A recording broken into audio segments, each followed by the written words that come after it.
శ్రీకాళహస్తిలో మహాశివరాత్రి బ్రహ్మోత్సవాలు వైభవంగా ప్రారంభమయ్యాయి.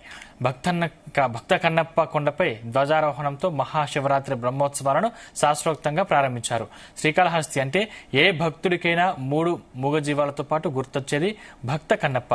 తన కన్నులను ముక్కింటి శునికి ఇచ్చి మోక్షం పొందిన వేటగాని వృత్తాంతం ఎవరికైనా గుర్తొస్తుంది.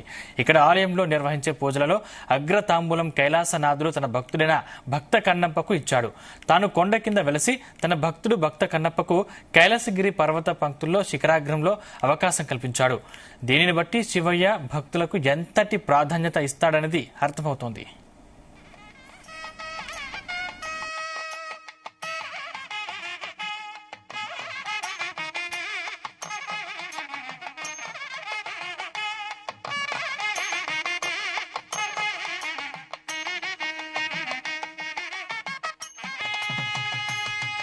ఆలయంలో వెలిసిన మూల విరాట్కు హారతి ఇచ్చిన తర్వాత అర్చకులు కన్నప్ప విగ్రహాన్ని చూపుతారు. దాన్ని బట్టి భక్త కన్నప్ప ప్రాధాన్యత ఏంటో అర్థమవుతుంది.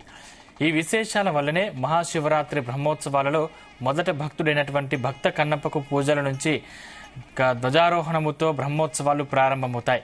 ఈ కార్యక్రమానికి స్థానికంగా ఉన్న భక్తులు పరిసర ప్రాంతాల నుండి అధిక సంఖ్యలో హాజరయ్యారు. ధ్వజారోహణ కార్యక్రమాన్ని భక్తులు కొండపై నలుమూలల నుంచి వీక్షించారు. సాధారణంగా బ్రహ్మోత్సవాలు అంటే ఏ ఆలయంలోనైనా 10 రోజులు నిర్వహిస్తారు. కానీ శ్రీకాళహస్తిలో మాత్రం 13 రోజుల పాటు ప్రత్యేకంగా నిర్వహించడం సాంప్రదాయం.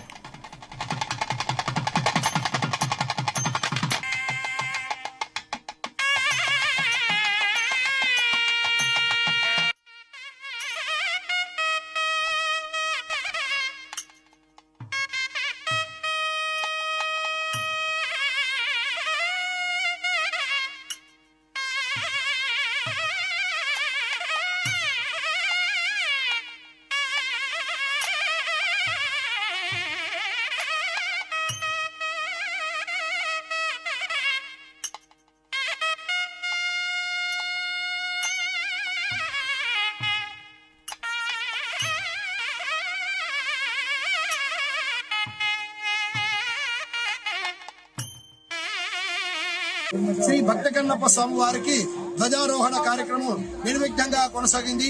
ఈ భక్త కన్నప్ప పూర్వ జన్మల అర్జునుడు శాపం వలన బోయవాడిగా జన్మించి స్వామివారికి నేత్రదానం చేసి ముక్తి పొందినవాడు భక్త కన్నప్ప.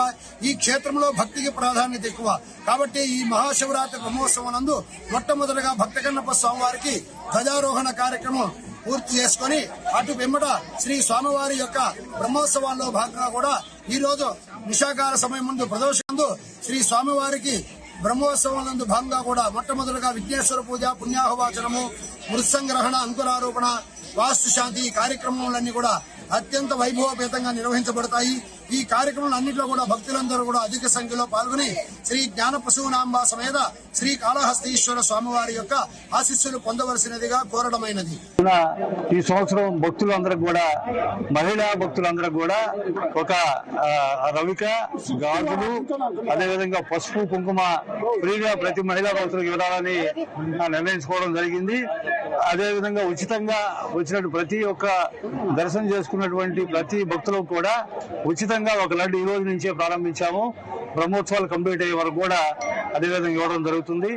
డ్రింకింగ్ వాటర్ కూడా శివరాత్రి రోజున ప్రతి ఒక్కరికి వాటర్ బాటిల్స్, వాటర్ ప్యాకెట్లు కాకుండా అందరికి వాటర్ బాటిల్స్, అదేవిధంగా బటర్ మిల్క్, బిస్కెట్స్ అన్ని రకాల ఏర్పాట్లు కూడా పూర్తి స్థాయిలో చేయడం జరిగింది. అదేవిధంగా ఈ సంవత్సరం 50 రూపాయల టికెట్ క్యాన్సిల్ చేశాం. కంప్లీట్ గా ఉచిత దర్శనము 200 టికెట్, దెన్ 500 టికెట్, ఆ 3 మాత్రమే ఉంటాయి. 50 రూపీస్ టికెట్లు కూడా రద్దు చేయడం జరిగింది.